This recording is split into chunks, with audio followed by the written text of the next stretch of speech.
लेकिन हम डॉक्टर बाबा साहेब अम्बेडकर की बात को नहीं मानते। हमने उनके विचार को अपने आचरण में नहीं उतारा। हम ही लोग हैं जो जातियों को जिंदा रखे हुए हैं और ये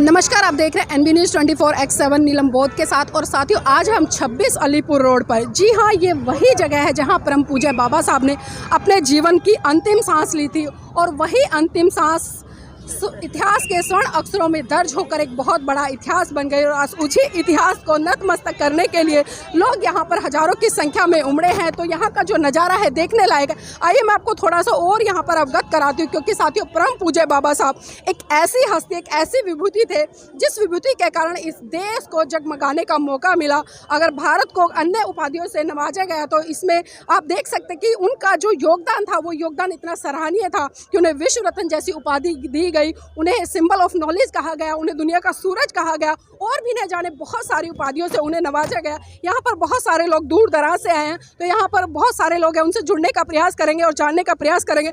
इसी कड़ी में हम देख रहे हैं कि यहाँ पर जो राजेंद्र पाल गौतम जी हैं, जो कि पूर्व समाज कल्याण मंत्री रहे हैं, उनसे भी जुड़ने का प्रयास करेंगे। सर, आपका स्वागत है एनबी न्यूज़ में। सर, जानना चाहूँगी, आज बहुत ही महत्वपूर्ण दिन है, खासकर बहुजन समाज के लोगों की मैं बात नहीं करूँगी, मैं सर समाज के लोगों की बात करूँगी। उनको क्या संदेश देना चाहेंगे?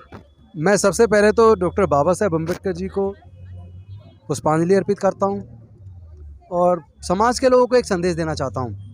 जो डॉक्टर बाबा साहेब अम्बेडकर हमें देकर गए, हज़ारों साल की उन्होंने हमारी गुलामी तोड़ी, हमारे पढ़ने के रास्ते खोले, नौकरी के रास्ते खोले, संसद में, विधानसभाओं में जाने के रास्ते खोले, हमको राष्ट्रपति तक बनने का रास्ता बनाया, हमें डॉक्टर, इंजीनियर, जज, कलेक्टर, वकील, साइंटिस्ट, प्रोफेसर बनाया।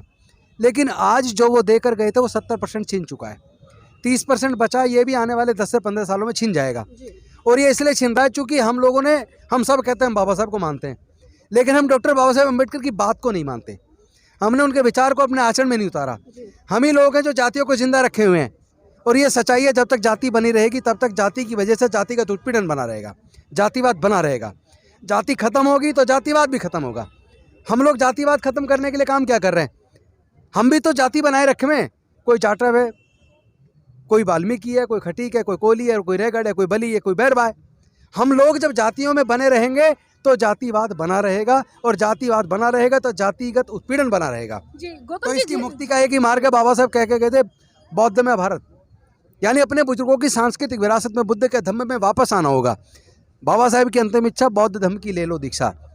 बौद्ध धम्म की क्या पहचान? मानव मानव एक समान। तो अगर आप चाहते हैं सब लोग समान हो, सबके लिए समान अवसर हो, सब लोग समान रूप से आगे बढ़े, तो फिर बुद्ध के धम्म में आओ ना। जातियों में बने रहोगे और अंधविश्वास, पाखंडावाद के रास्ते पे चलते रहोगे और कहोगे हमारा शोषण हो रहा है। शोषण ही होगा।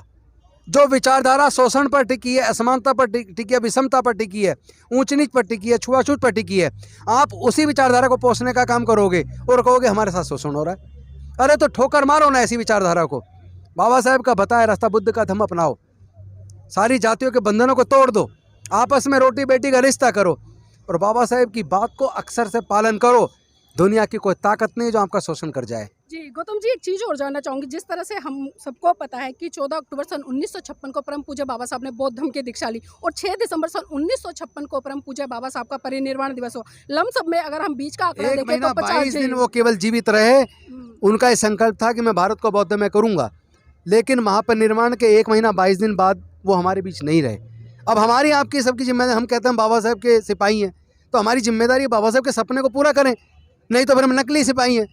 हम कहते हैं बाबा साहब के बच्चे हैं, बाबा साहब की बात नहीं मानते। नहीं, आज बाबा साहब की जय जयकार लोग कर रहे हैं, बाबा साहब का गुणगान कर रहे हैं, लेकिन क्या बात है कि उनकी विचारधारा पे नहीं चल पा रहे। आपकी बात पार्शियली सही है, लेकिन मुझे एक बात बताते हुए खुशी हो रही है कि पिछले 5-6 सालों में अगर आप देखेंगे तो बाबा साहब के रास्ते पर चलने वालों की संख्या बढ़ गई है।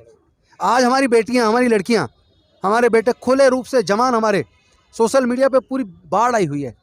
ऐसा लग रहा है जैसे पूरे मूवमेंट छिड़ चुका है। तो इस लड़ाई को थोड़ी सी धार देने की जरूरत है। जीत आप ही की होगी। लेकिन गौतम जी, एक चीज़ और देखते हैं, जिस तरह से आपने सोशल मीडिया की बात की, सोशल मीडिया पर तो हम देखते हैं कि बहुत बड़े स्तर पर क्रांति आ रही है, लेकिन जब धरातल पर देखते हैं, खासकर मैं संस्कारों की बात करूंगी, संस्कारों में कहीं ना कहीं बहुजन समाज आज भी वहीं का वहीं उलझा हुआ है। आप, ये तो सही है कि हम उतनी तरीके से हमने उसको लागू नहीं किया, लेकिन उनका उत्साह जरूर बढ़ाई है जिन लोगों ने शुरुआत की है। अब पहले से बेहतर स्थिति है, पहले से ज़्यादा लोग बाबा साहब के विचार पर चल रहे हैं। धीरे धीरे मूवमेंट अब बढ़ रहा है। घटने की कोई मुझे गुंजाइश नहीं दिख रही। मुझे एकदम साफ रास्ता दिख रहा है। आने वाला समय बौद्ध में भारत का है। आने वाला समय डॉक्टर बाबा साहब अम्बेडकर की विचारधारा का है। बुद्ध, फूले, साहू, अम्बेडकर, पेरियार, यही विचारधारा बढ़ेगी। जिस तरह से बाबा साहब का परिनिर्वाण हुआ और उनके जो ऊपर जो कपड़ा डाला गया था, मैं जानना चाहूँगी वो नीले कलर का था या फिर जो भगवा कलर जिसको आज दूसरे लोगों ने ग्रहण कर लिया उस कलर का था, क्योंकि बहुत ज़्यादा भ्रांतियाँ आज लोग नीला नीला लेकर चल रहे हैं, तो इसी वजह से मैंने सवाल किया है। देखिए, नीला तो एक विस्तार का, ऊंचाई का प्रतीक है। आप ऊपर देखो, आसमान नीला है, समुद्र में देखो तो एकदम नीला दिखता है पानी। तो ये जो ना एक विस्तृत विचारधारा, लंबी सोच, गहराई को लिए हुए, अपने अंदर गहराई समाये हुए। जिस तरह आकाश का पता ही नहीं कितना ऊंचा है, इस तरह समुद्र की गहराई का नहीं नाप पाता कोई। तो वो इतनी गहराई है उसके अंदर, इस कलर में। ये नीला जो रंग है, क्रांति का कलर है। और जो ये जो कलर है सैफरॉन, जो बुद्ध के ऊपर है, ये वस्त्र, इन दोनों को जब मिला देंगे, शांति और मानवता का संदेश तेजी से आगे बढ़ेगा और क्रांति तो आके रहेगी, कोई रुकने वाली नहीं है। आप सिर्फ अपना विचारधारा से अपने आप को मजबूत कीजिए। आने वाला समय हमारा है, बौद्ध में भारत बन के रहेगा, दुनिया की कोई ताकत रोक नहीं सकती। और जो लोग हमें धमकी दे रहे हैं वो सुन लें कि एक राजेंद्र गौतम को मारोगे तो 1 करोड़ पैदा हो चुके हैं। किस किस को मारोगे, आपके पास छुपने के लिए जगह नहीं मिलेगी, ध्यान रखना।